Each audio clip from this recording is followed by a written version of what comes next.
Good day. In any industry, there is an experimental phase where new ideas meet new technology and thus form new and interesting combinations. For the video game industry, the 1990s was the pinnacle of their experimental phase.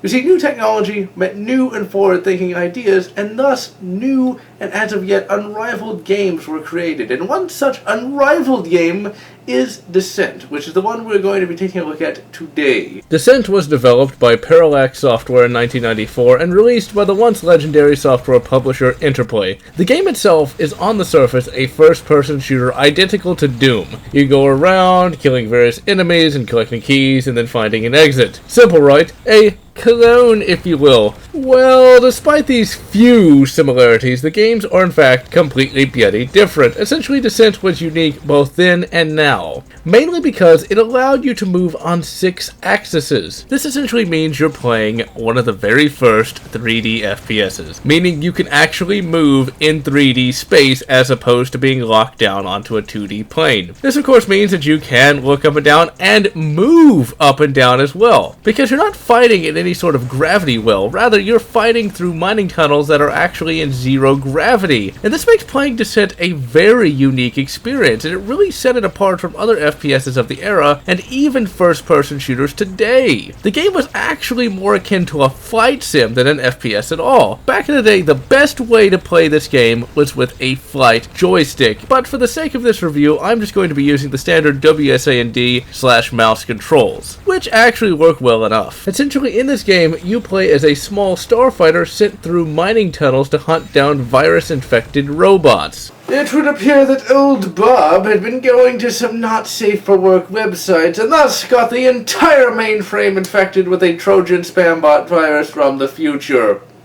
and thus turned all the robots into flesh-eating killing machines. And also, all the survivors would go on to get erectile dysfunction emails for the rest of their lives. Now, since you're playing as a little starfighter rather than a person, you don't actually pick up first aid kits. Rather, you pick up these energy spheres that replenish your shields, and you can have a maximum of 200 shield units at any given time. And it is going to be really difficult to keep it maxed out, because even on lower difficulty settings, this game is tough. The levels are very long and filled with enemy robots, and there are very few energy orbs found throughout. Now, in addition to just moving through the level and killing robots, you have an optional objective, and that is to rescue any hostages that the robots have left alive. And when you find them, the walls of their prison are actually splattered with blood, this making it kind of creepy. Now, we're never told why some robots killed some prisoners but not others. Now, my theory is this. The prisoners who were killed decided to try to make the extremely poor joke of, the cake is a lie. There's also another issue with rescuing the prisoners. Where the hell are you supposed to stash these guys on your ship? Here is the ship, and as you can see, it is pretty bloody small. So how do you fit 3 or more people on it? Somebody's got to be sitting on a lap in that thing. So you just killed all the robots, and you think it's just a quick little trek to the exit and thus the level's over, right? Well, that's not the case. There is one final objective in each level. Essentially, you have to destroy each level's main reactor, and it is always guarded by powerful enemies. And unlike in modern games, these reactors fight back. Now, after you have destroyed the reactor, you then have to find the exit, and you'd better hope you located it before you go to take out the reactor, because if you don't know where it is, you are going to die, because in later levels, the exit isn't even close to the room with the reactor. Now, in most games, when you find an exit, the level just ends. Well, as one would expect from Descent, that is not the case. Rather, you get to actually see, from a third-person perspective, your ship speeding out of the exploding mine, set to some really awesome music.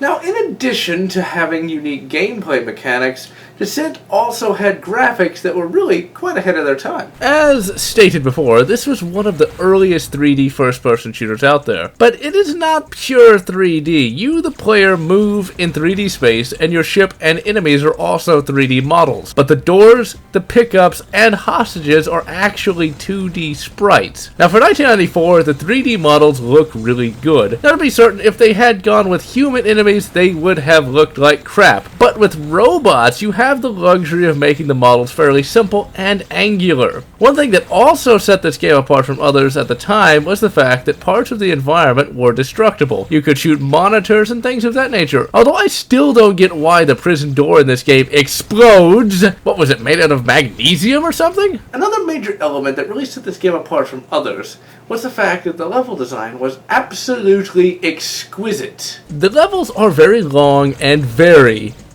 detailed, and at no time do they ever get boring or monotonous. However, there are some times where you will get turned around and somewhat lost. But overall, you will usually be able to figure out where to go. Now, these levels not only look pretty good, but they have also been well designed as well to take full advantage of the full movement in 3D space. And this, of course, means that you have to be constantly on the lookout for enemy robots because they can come from the floors, they can come from the ceiling, or just about anywhere. Even the music for this game stands out. Now, I have showcased a great many FPS soundtracks on the show, but it wasn't until I actually replayed Descent again that I realized just how exceptional this soundtrack really was. Just have a listen.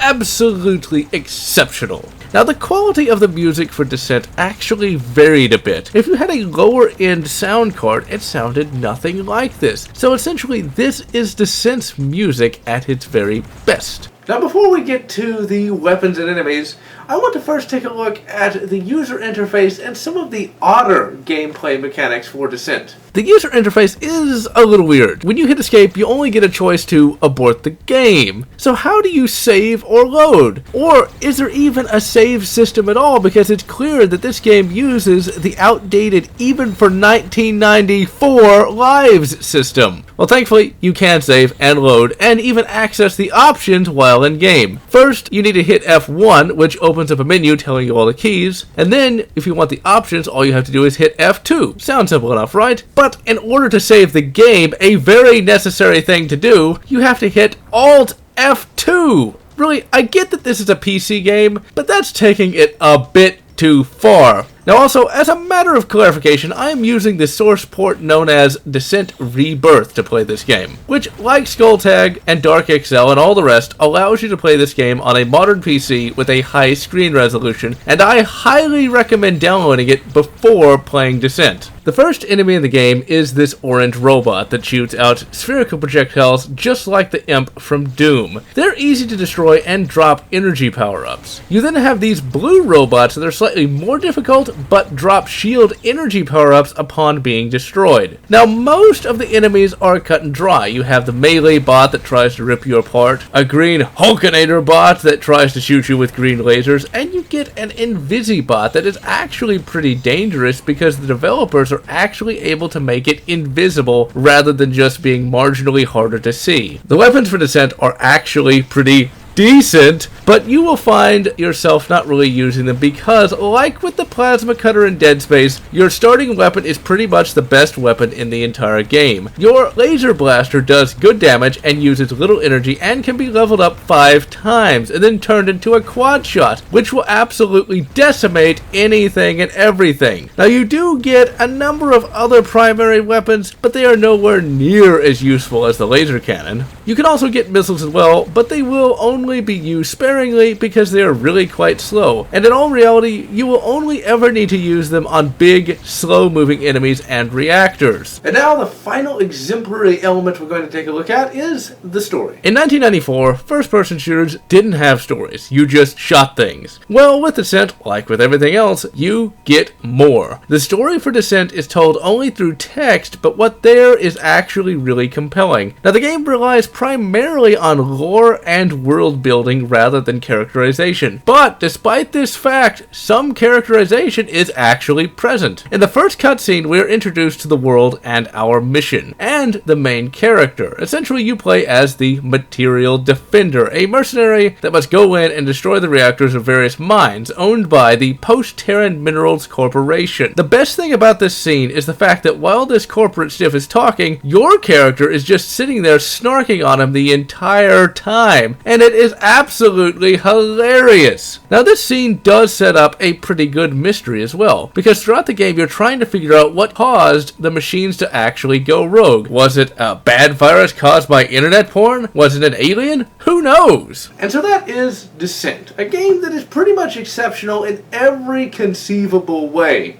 Now, this game would go on to spawn a fairly modest franchise that would include 2 direct sequels. Descent 2 would be released in 1996 and would keep pretty much the same gameplay and just serve to improve on what had already come before. Now, unfortunately, I never played this game back when it first came out, but as to why I never played it, I have no idea, as its gameplay is just as good as the previous game. But then again, there were numerous sequels to classic games that I missed. Descent 3 was released in 1999 and brought the game to full 3D, and for 1999, damn are the graphics good. There are many games released around the same time that wish they aged as well as this game. As should be expected, this is yet another classic game I missed. But after playing it recently, I can attest to the fact that it kept with the gameplay of the rest of the series, and was in fact a worthy sequel. One final thing worthy of note is the fact that there were several Descent novelizations released to cash in on the game, and they were actually pretty good. They of course expanded upon the story and gave more background on the Material Defender himself, and are actually pretty good sci-fi books all around. Descent has aged really quite well and still stands out even today,